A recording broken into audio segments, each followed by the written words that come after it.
वयाची 35 ते 40 हे वर्ष असताना ते आपल्याला आयुष्यामध्ये काहीतरी क्लॅरिटी देऊन जातं. ती क्लॅरिटी कधी-कधी आपल्याला अनकम्फर्टेबल करते. शरीर सिग्नल देतं, पण आपण त्याच्याकडे दुर्लक्ष करतो.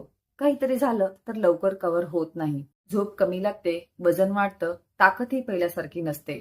काहीतरी झालं तर रिपोर्ट सगळे नॉर्मल येतात, पण एनर्जी पहिल्यासारखी नसते. डिसिप्लिनमध्ये राहिलो तर 50 व्यवस्थित इग्नोर केलं तर मेडिसिन लवकरच चालू होऊन जातील. ह्या वयामध्ये ना थोडं स्ट्रेस हार्मोन खूप जास्त असतात.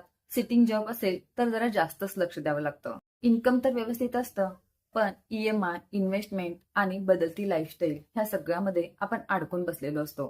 सोबतच 1 महिना मी काम सोडून घरी राहिलो तर सगळं व्यवस्थित चालेल ना, हा इश्यू पण खूप मॅटर करतो. सोबतच आपल्या कामामुळं आपलं स्किल डेव्हलप होतं की आपण आपला वर्कलोड वाढवतो, ह्याच्याकडे पण थोडं लक्ष दिलं पाहिजे. आणि ह्याच वयामध्ये एखादा जुना कुठला तरी मित्र भेटला तर आपण कंपॅरिझन करतो. कसलं कंपॅरिझन? फायनान्शियल कंपॅरिझन, मुलांचं कंपॅरिझन.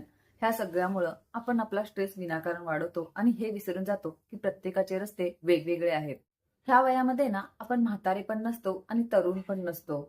बस आपण फक्त चालत असतो आणि हे चालणं आपलं 50 ठरवतं.